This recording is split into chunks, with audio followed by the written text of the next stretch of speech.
Salut tout le monde, c'est Max de la carte moderne avec Surging Spark qui viennent de passer, Prismatic Evolution qui s'en vient bientôt et la Journey Together également qui va s'en venir. Les temps pour investir dans le Pokémon ont légèrement changé, mesdames et messieurs.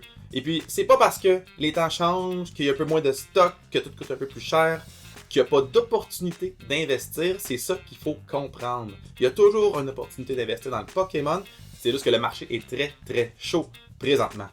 Ce qu'il faut comprendre, c'est que les temps changent, mais la façon d'investir reste toujours la même.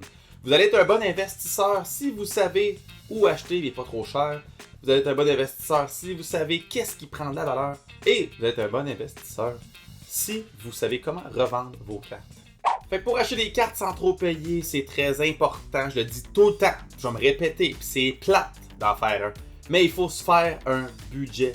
Ça a l'air tellement niaiseux dit de même, mais si vous commencez à dépenser pour des cartes et vous endettez pour des cartes, vous n'êtes pas sorti du bois, vous allez être stressé dans la vraie vie. Fait que endettez-vous jamais pour des cartes Pokémon. Went behind my wife's back, racked up $26K in credit card debt in 4 months. Pregnant wife, I should say, and now she's filing for divorce. What did you jack up 26K on? Pokémon cards. Faites-vous un budget. Une fois que le budget est fait, eh bien ensuite on peut juste commencer à trouver des deals. Puis là, ça commence à être le fun. Les meilleures places, j'ai fait une couple de vidéos là-dessus. Pour moi, c'est les conventions. Donc, il n'y en a pas énormément au Canada encore, mais quand il y en a, allez-y, pour vrai, ça vaut la peine. Parce que de un, on paye en argent comptant et puis ensuite on part avec la carte directement. Vous l'avez direct, pas de temps d'attente. Deuxièmement, on peut toujours négocier un petit peu. Tout le temps le fun de négocier, bargainer. We want everything. We'll give you nothing. We want something. Deal. Et puis troisièmement, c'est là qu'il y a le plus de stock. Fait que si vous recherchez une carte en particulier, c'est la meilleure place. Fait qu'allez dans vos conventions quand vous avez une liste de cartes que vous voulez avoir. Sinon, allez sur le Discord Canada. Discord Canada, si vous trouvez des deals rapidement, il faut que vous soyez efficace, mettez la notification. Puis ils sont très actifs, surtout présentement avec le marché qui est extrêmement en feu. Si vous voulez du Prismatic Evolution, faut être là à la seconde que la notification sort. Sinon, vous n'avez juste pas. Puis dernièrement, ce qu'il faut comprendre, c'est que le marché change régulièrement. Fait qu'il faut savoir s'adapter à votre marché si vous voulez payer moins cher. Il y a 2 mois, j'aurais dit acheter dans les card shops à grande surface comme Kenzen Game, Hobbyville. C'est les magasins que j'achète le plus présentement. Mais maintenant, les temps ont changé et puis acheter dans les magasins à grande surface. C'est plate à dire, mais probablement que Walmart, Costco, GameStop vont garder le market price, tandis que les card shops vont s'adapter puis ils vont mettre leur boîte un peu plus chère. Fait que trouvez vos endroits préférés, dépassez pas votre budget, puis achetez pas si ça vous tente pas. Une fois que vous comprenez comment pas trop payer, il faut comprendre quoi acheter. Donc c'est pas toutes les cartes qui vont prendre de la valeur. Si vous avez investi dans du Rebel Clash ou dans du Pokémon Go dans Sword and Shield, eh bien vous avez probablement perdu un peu d'argent. Et pour éviter de faire cette erreur-là, ben, il faut tout simplement connaître les Pokémon populaires. Donc, il y a beaucoup de Pokémon qui sont démarqués, soit dans l'anime, mais beaucoup plus dans les jeux vidéo. Donc, si vous connaissez les Pokémon que les gens aiment, ça veut dire que quand que les cartes vont sortir, la demande va être grandissante. Et quand la demande est grandissante, ça veut dire qu'il y a plus de bidou. Connaissez les Pokémon populaires, puis généralement, c'est eux qui vont le mieux faire. Et ça fonctionne pour le Scarlet and Violet. Pour le base set, ça a été la Guard of War. Ensuite, pour le Paldea Evil, c'était la Magikarp. Même si c'était une Illustration Rare, c'est la plus chère de tout le set. Ensuite, Obsidian Flame, tu mets une Charizard dans un set. C'est clair que la Charizard, ça va être la plus populaire. La Paldean Fate, c'est la seule petite exception, qui est la Mew, Bubble Mew, qui est la populaire. Mais en même temps, ils sont quand même pas mal ex-aequo. Surging Spark, c'était la Pikachu. Après ça, Prismatic Evolution, ça va être la Umbreon, c'est sûr. Puis même si vous ne connaissez pas la popularité des Pokémon, attendez 1 ou 2 journées, puis vous allez voir que vous allez la connaître, la Chase Card. C'est la carte qui va sortir le plus et au plus cher. Ensuite, pour vous aider à savoir qu'est-ce qui va prendre de la valeur, il faut connaître la disponibilité des produits. Donc c'est pas compliqué, plus un set est rare, plus il vaut cher. On le voit avec le Surging Spark, la Booster Box est la plus chère du Scarlet and Violet, même si c'est le dernier set qui vient de sortir. Puis on va voir avec la Prismatic, c'est clair, qui va être quand même assez rare aussi. Les cartes vont être de plus en plus chères. Donc informez-vous sur la disponibilité. Puis qu'est-ce qui peut changer la disponibilité d'un produit? C'est juste Pokémon qui décide combien qu'il en imprime ou qu'il en imprime pas. Fait que rendu là, c'est aux mains de Pokémon. Ça veut dire que Pokémon pourrait imprimer la quantité industrielle, le record de l'histoire de l'imprimerie de Surging Spark. Et Surging Spark deviendrait le set le plus disponible. Est-ce que vous pensez que le prix va rester à 300$? Je penserais pas. Est-ce que ça va arriver? Je penserais pas non plus. Est-ce que ça pourrait arriver? Je penserais pas, mais ça pourrait arriver. Ça pour dire que c'est Pokémon qui a le monopole. Now, say my name.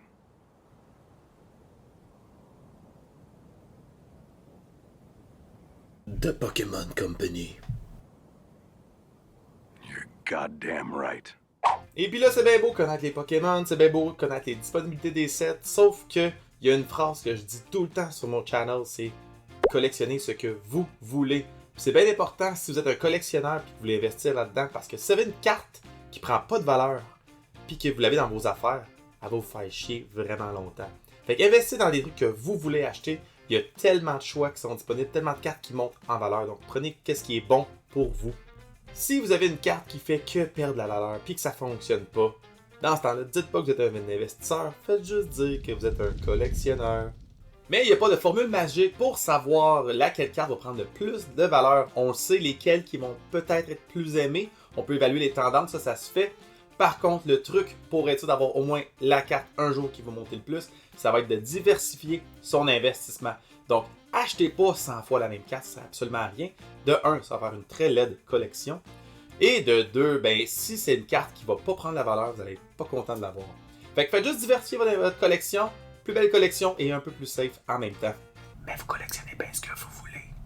Maintenant que vous êtes un expert en Pokémon, vous avez fait votre budget, vous avez commencé à acheter des cartes dans vos endroits préférés, puis vous avez une bonne collection avec vous.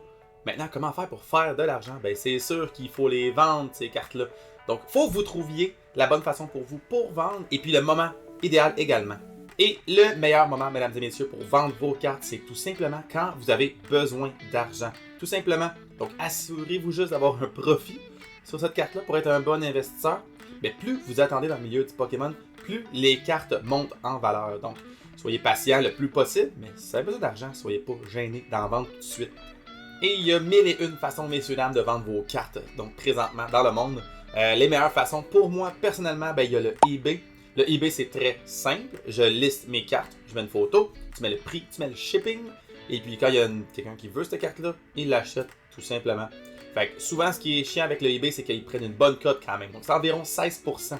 C'est 16% parce qu'ils disent qu'ils prennent 13%, mais ils prennent 13% après tes taxes. Donc, tes frais sont après tes taxes. Ça vient genre du 16% pour vrai. Fait que moi, si je peux éviter de faire des ventes sur eBay, ben, je vais le faire. Par contre, belle visibilité, il y a beaucoup de monde qui vont sur eBay pour faire des recherches. Fait que ça, c'est l'avantage pour ça. Si jamais vous voulez mettre vos cartes en enchère, vous pouvez mettre vos cartes en consignation avec une couple d'entreprises qui font ça. Donc, ça peut se vendre assez rapidement, puis ils prennent des frais pas très élevés, là, souvent entre 10 et 5%. Donc, vous allez sauver sur les frais.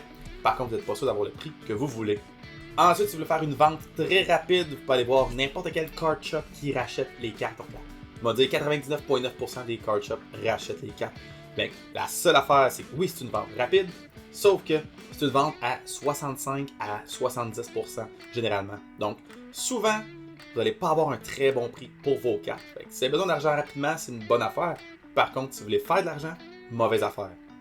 Si vous voulez vendre vos cartes à 60%, hey, this guy, écrivez-moi. Moi, tous les acheter à 60%, ça me fait plaisir. Fait que là, eBay, c'est correct. Les card shops, c'est un peu bad. C'est en dernier recours. Mais si vous voulez optimiser votre profit, la meilleure façon de vendre, c'est de vendre sur des groupes de discussion. Donc, soit Facebook, Instagram, Discord, parce que vous vendez à d'autres collectionneurs. Donc, les autres collectionneurs recherchent des cartes en particulier et sont prêts à payer le plein prix pour les avoir dans sa collection. Donc, c'est pas du monde qui cherche à vendre des cartes et qui cherche à diminuer le coût de la carte.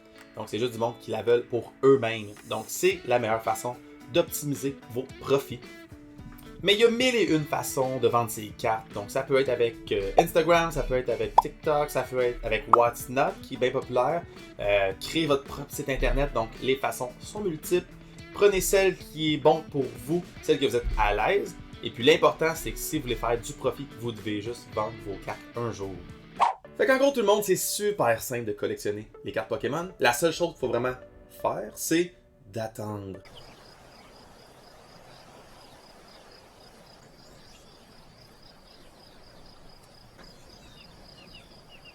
Il faut juste attendre que le stock devienne sold out sur Pokémon Center, puis rendu là, c'est nous qui met le prix sur les items. Donc, il n'y a plus de façon d'acheter des packs, sauf de d'autres personnes, de d'autres commerces. Pokémon Center, ils n'ont plus de stock, puis c'est là que ça devient intéressant. Fait que généralement, attendez 1 an ou 2 ans, dépendamment du produit, selon le set s'il est désirable ou non.